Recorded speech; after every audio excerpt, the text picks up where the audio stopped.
என் இனிய உறவுகளே, நாம் இன்று ஏப்ரல் 30 4:25 இருக்கின்றோம். நாம் ஆவியினால் நிறைவு பெற்ற மக்களாக நாம் அன்னையோடு இணைந்து நாம் தொடரும் சங்கீத தொடர்ச்சி 80 1 2 3. இன்று மாதத்தின் கடைசி நாளில் இருக்கின்றோம். இறைவன் இந்த மாதம் முழுவதுமாக நம்மை கண்ணீர் மணி போல காத்து, நம்மை பாஸ்கா திருவிழாக்காக நம்மை தயாரித்து, நம்மை நல்ல ஒரு ஒடுக்கத்தை நமக்கு தந்து, நாம் எடுத்த முயற்சிகளில் உபவாசங்களில் நாம் கண்ணும் கருத்துமாயிருந்து இறைவனுக்கு அதை அர்ப்பணித்து நாம் பாஸ்கா விழாவை கொண்டாடச் செய்தார்.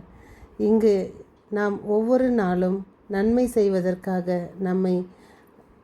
நாம் செய்யும் அனைத்து தீங்கிலிருந்தும் நம்மை விடுவித்து காத்து வந்தார். அனைத்து காரியங்களிலும் நாம் நன்றி செலுத்த கடமைப்பட்டு இருக்கின்றோம்.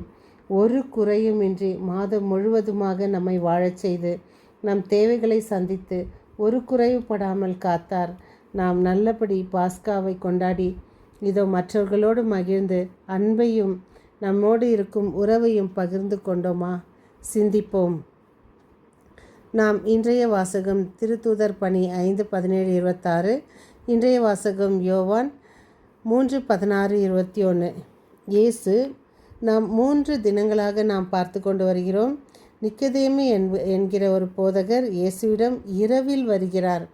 அவருக்கு ஒரு மரியாதை ஒழுங்கு பாருங்கள். இரவில் வந்து ஊர் அடங்கிய பிறகு இரவில் வந்து இறைவனிடம் பேசி அவர் இந்த விண்ணரசை பற்றி எப்படி என்று தெரிந்து கொள்கிறார். இறைவன் இயேசு கிறிஸ்து நாம் மறுபடியும் பிறக்காவிடில் அந்த மறுபிறப்பு தான் என்பது நாம் சில சமயங்களில் நம் வாழ்க்கையில் பேசும்பொழுது சொல்வோம், நீ என்ன பண்ணணுன்னா நீ இன்னொரு முறை பிறந்து வரணும் அப்படின்னு. ஆனால் அந்த ஒரு பிறப்பிற்கும் இறைவன் சொல்லும் பிறப்பிற்கும் அதிக வித்தியாசம் உண்டு. அந்த பிறப்பு நீரினாலும் தண்ணீரினாலும் தூய ஆவியினாலும் நம்மை அவர் சுத்தப்படுத்தி நாம் பிறந்தாலன்றி நமக்கு வேறு வாழ்வு இல்லை என்பதை மிக அழகாக எடுத்து சொல்கிறார் நிக்கதேமுக்கு. நிக்கதேமனுடைய வார்த்தைகள் நாம் 3 தினங்களாக நாம் வாசித்து கொண்டு வருகிறோம். அதான் கடவுள் உலகின் மேல் எவ்வளவு அன்பு கூர்ந்தார் என்றால், எதையுமே அவர் அவ்வளோ அன்பு செய்யலை. அவர் அன்பிற்கு நிகர் என்றால் அது இந்த உலகம் மட்டும்தான்.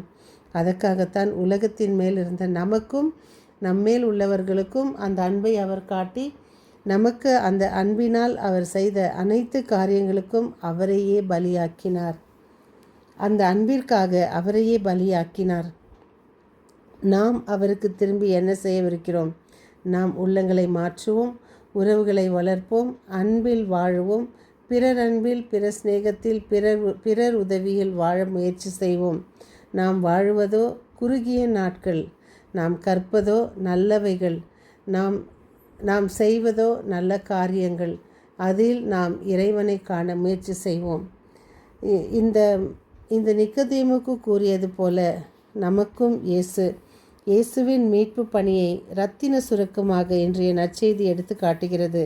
தம் மகனில் நம்பிக்கை கொள்ளும் அனைவரும் நிலை வாழ்வை பெறும் பொருட்டு அந்த மகனையே அளிக்கும் அளவுக்கு கடவுள் உலகின் மேல் அன்பு கூர்ந்தார். தண்டனை தீர்ப்பு அளிக்க அல்ல, மகன் வழியாக மீட்கவே கடவுள் அவரை உலகிற்கு அனுப்பினார். இயேசுவின் மீது நமது நம்பிக்கை வேரூன்றட்டும். அவர் தம் அடிச்சுவட்டில் நம் கால்கள் நடக்கட்டும். பாருங்கள், பாஸ்கா விழா என்பது அன்று ஆட்டினை நெருப்பில் வாட்டி புளிப்பற்ற அப்பத்தோடு இடுப்பில் கட்டிட்டு பஞ்சையை நீங்கள் மடமடன் அள்ளி சாப்பிடணும் அப்படின்று நமக்கு அது சொல்லப்பட்டது. விரைவாக உண்ணுங்கள், விடுதலை பயண நூல் 12:1. ஆபத்திலிருந்து தப்பித்து கொள்வதற்கு விரைந்து செயல்படுமாறு யூதர்கள் எச்சரிக்கப்பட்டனர். அதுபோலவே இயேசுவும் தம் சீடர்களுக்கு நோக்கி அவர்களுடைய விளக்குகளும் எரிந்து கொண்டிருக்கட்டும் என கூறுகிறார் லூக்கா 12:35. இது குறித்து எச்சரிக்கையாக இருக்க வேண்டும். இயேசு தம் சீடர்களிடம் கூறுகிறது, பரிசேயர்களுடைய வெளிவேடமாகிய புளிப்பு மாவை குறித்து நீங்கள் எச்சரிக்கையாயிருங்கள். அதான் லூகாஸ் 12:1. ஆக சீடர்கள் விழிப்பாய் இருக்க வேண்டும் என்பது. இது பார்க்கும்போது இந்த 3 தினமாக நிக்கதேமுவிடம் பேசியதும் பாஸ்கா விழாவை முன்னிட்டும் அவர் நமக்கு அறிவித்த இந்த செய்திகளின்படியும் நாம் வெளி அனுசாரங்களோடு நின்றுவிடக்கூடாது. இரண்டாவது, சீடர்கள் நினையாத நேரத்தில் மானிட மகன் வருவார் என்பதை எப்பொழுதும் கருத்தில் கொண்டு மானிட மகன் வரும்போது அவரை வரவேற்க தயாராக இருக்க வேண்டும்.